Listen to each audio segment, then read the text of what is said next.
శ్రీ సాయినాథాయ నమః.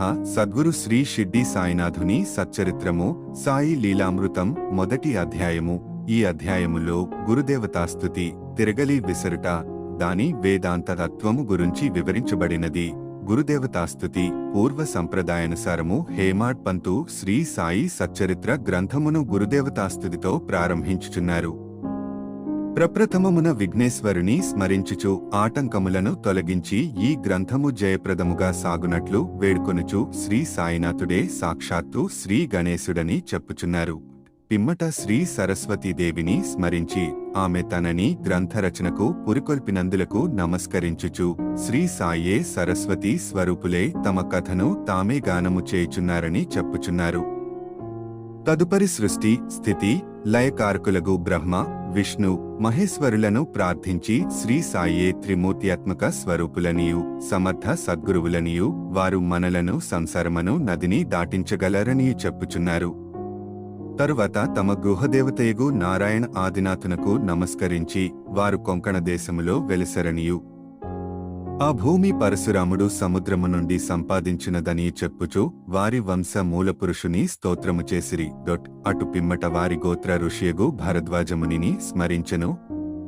అంతేగాక యాజ్ఞవల్క్యుడు, భృగుడు, పరాశరుడు, నారదుడు, సనక సనందనాదులు, సనత్కుమారుడు, సుకుడు, సౌనకుడు, విశ్వామిత్రుడు, వశిష్ఠుడు, వాల్మీకి, వాసుదేవుడు, జైమిని, వైశంపాయనుడు, నవయోగీంద్రులు మున్నగు పలువురు మునులను నివృత్తి, జ్ఞానదేవు, సోపాను, ముక్తాబాయి, జనార్దనుడు, ఏకనాథుడు, నామదేవుడు, తుకారాం, కాన్హా, నరహరి తదితర అర్వాచిన యోగీశ్వరులను కూడా ప్రార్థించెను. తరువాత తన పితామహుడైన సదాశివునకు, తండ్రి రఘునాథునకు, కన్న తల్లికి, చిన్నతనము నుండి పెంచి పెద్ద చేసిన మేనత్తకు, తన జ్యేష్ఠ సోదరునకు నమస్కరించెను. అటుపైన పాఠకులకు నమస్కరించి తన గ్రంథమును ఏకాగ్రచిత్తముతో పారాయణ చేయుడని ప్రార్థించెను. చివరగా తన గురువు దత్తావతారమును అగు శ్రీ సాయిబాబాకు నమస్కరించి తాను వారిపై పూర్తిగా నాధారపడియున్నానని చెప్పుచు ఈ ప్రపంచము మిథ్యేయనియు బ్రహ్మమే సత్యమనే అనుభవమును తనకు కలిగించు శక్తి వారికే కలదని చెప్పుచు ఈ ప్రపంచములో ఏ జీవులందు పరమాత్ముడు నివసించున్నాడో వారిలందరికీ నమస్కరించెను. పరాశరుడు, వ్యాసుడు, సాండిల్యుడు మొదలుగా గలవారులు చెప్పిన భక్తి మార్గములను పొగడి వర్ణించిన పిమ్మట హేమడ్ పంత్ ఈ క్రింది కథను చెప్పుటకు ప్రారంభించెను. 1910 సంవత్సర తదుపరి యొకనాటి ఉదయమున నేను సిరిడి మసీదులోనున్న శ్రీ సాయిబాబా దర్శనము కొరకు వెళ్ళితిని. అప్పుడు జరిగిన ఈ క్రింది విషయమును గమనించి మిక్కిలి యాశ్చర్యపడితిని. బాబా ముఖ ప్రక్షాళనము గావించుకుని గోధుమలు విసరుటకు సంసిద్ధుడగుచుండెను. వారు నేలపై గోనె పరిచి దానిపై తిరుగలియుంచిరి. చేటలో కొన్ని గోధుమలు పోసుకొని కఫని చొక్కా చేతులు పైకి మడచి పిడికెడు చొప్పున గోధుమలు వేయిచు విసరసాగిరి.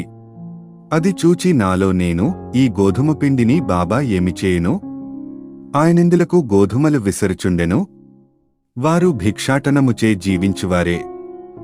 వారికి గోధుమ పిండితో నేమి నిమిత్తము? వారికి పిండి నిల్వ చేయవలసిన అగత్యము లేదే యని చింతించి తిని అచ్చటకు వచ్చిన మరికొంతమంది కూడా నిట్లే యాశ్చర్యమగ్నులైరి. కాని మాలో నెవరికి గూడ బాబాను ప్రశ్నించుటకు ధైర్యము చాలకుండెను. ఈ సంగతి వెంటనే గ్రామములో వ్యాపించెను.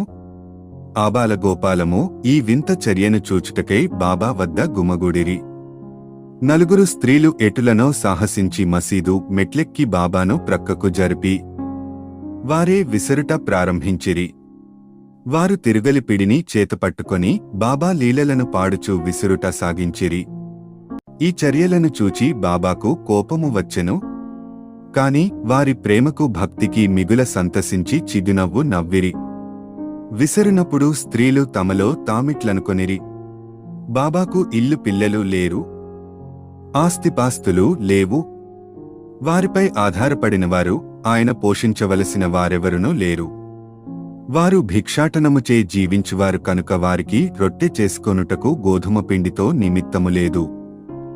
అట్టి పరిస్థితులలో బాబాకు గోధుమ పిండితో నేమి పని?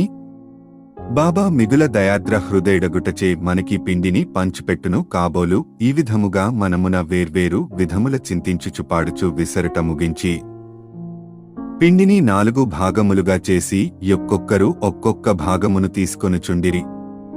అంతవరకు శాంతముగా గమనించుచున్న బాబా లేచి కోపముతో వారిని తిట్టుచూ నిట్లనెను, ఓ వనితలారా, మీకు పిచ్చి పట్టెనదా ఏమీ? ఎవరబ్బ సొమ్మనుకొని లూటీ చేయుచుంటిరి? మీ వద్ద నుండి గోధుమలు వాడుకొంటినాయేమి? ఏ కారణము చేత పిండిని గొంపోవుటకు యత్నించుచున్నారు? సరే, ఇట్లు చేయుడు. పిండిని తీసుకొని పోయి గ్రామపు సరిహద్దులపైని చల్లుడు. అది విని యా వనితాలాశ్చర్యమగ్నలైరి. సిగ్గుపడిరి. గుసగుసలాడుకొనుచు ఊరు సరిహద్దుల వద్దకు పోయి బాబా యాజ్ఞానుసారము ఆ పిండిని చల్లిరి. నేనిదంతయు జూచి షిరిడీ ప్రజలను బాబా చర్యను గూర్చి ప్రశ్నించితిని. ఊరిలో కలరా జాడ్యము గలదనియు దానిని శాంతింపచేయుటకది బాబా సాధనమనియు చెప్పిరి. అప్పుడు వారు విసిరినవి గోధుమలు కావనియు వారు కలరా జాడ్యమును విసిరి ఊరికవతల పరద్రోలిరని చెప్పిరి. అప్పటి నుండి కలరా తగ్గెను. గ్రామములోని ప్రజలందరూ ఆనందించిరి. ఇదంతయు వినిన నాకు మిక్కిలి సంతసము కలిగెను. దీని గూఢార్థమును తెలుసుకొన కుతూహలము కలిగెను. గోధుమ పిండికి కలరా జాడ్యమునకు సంబంధమేమి? ఈ రెండింటికి గల కార్యకారణ సంబంధమేమి? ఒకటి ఇంకొక దానినెట్లు శాంతింపజేసెను? ఇదంతయు అగోచరముగా తోచెను. అందుచే నేను తప్పక ఈ విషయమును గూర్చి వ్రాసి బాబా లీలలను మనసారా పాడుకొనవలయునని నిశ్చయించుకొంటిని. ఈ లీలను జూచి ఇట్లు భావించుకొని హృదయానంద పూరితుడనైతిని. ఈ ప్రకారముగా బాబా సచ్చరిత్రను వ్రాయటకు ప్రేరేపింపబడితిని. అట్లే బాబా కృపాకటాక్షములచే ఆశీర్వాదములచే గ్రంథము నిర్విఘ్నముగను జయప్రదముగను పూర్తియైనది. తిరగలి విసరుట దాని వేదాంత తత్వము తిరుగలి విసరుటను గూర్చి షిరిడీ ప్రజలను కొను రీతియే కాక దానిలో వేదాంత భావము కూడా కలదు. సాయిబాబా షిరిడీ యందు సుమారు 60 ఏండ్లు నివసించెను. ఈ కాలమంతయు వారు తిరుగలి విసరుచునే యుండిరి. నిత్యము వారు విసరునది గోధుమలు కావు. భక్తుల యొక్క పాపములు, మనో విచారములు మొదలగునవి. తిరుగలి యొక్క క్రిందిరాయి కర్మ, మీది రాయి భక్తి, చేతితో పట్టుకొనిన పిడి జ్ఞానము.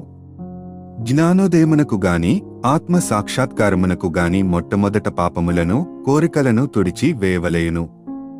అటు పిమ్మట త్రిగుణ రాహిత్యము పొందవలెను. అహంకారమును చంపుకొనవలెయును. ఇది వినగనే కబీరు కథ జ్ఞప్తికి వచ్చును. ఒకనాడు స్త్రీ యొక్కతే తిరుగలిలో ధాన్యమును వేసి విసరుచుండెను. దానిని చూచి కబీరు ఏడ్వసాగెను. నిపతి నిరంజనుడను యొక్క సాధుపుంగవుడది చూచి కారణమడుగగా కబీరు ఇట్లు జవాబిచ్చెను, నేను కూడా ఆ ధాన్యము వలె ప్రపంచమను తిరుగలిలో విసరబడిదను కదా. దానికి నిపతి నిరంజనుడిట్లు బదులు చెప్పెను, భయము లేదు. తిరుగలి పిడిని గట్టిగా పట్టుకొనుము, అనగా జ్ఞానమును విడువకుము. నేనెట్లు గట్టిగా పట్టియున్నానో నీవును అట్లే చేయుము. మనస్సును కేంద్రీకరించుము, దూరముగా పోనీయకుము. అంతరాత్మను జూచుటకు దృష్టిని అంతర్ముఖముగా నిమ్ము. నీవు తప్పక రక్షింపబడెదవు. మొదటి అధ్యాయము సంపూర్ణము. సద్గురు శ్రీ సాయినాథార్పణమస్తు. శుభం భవతు.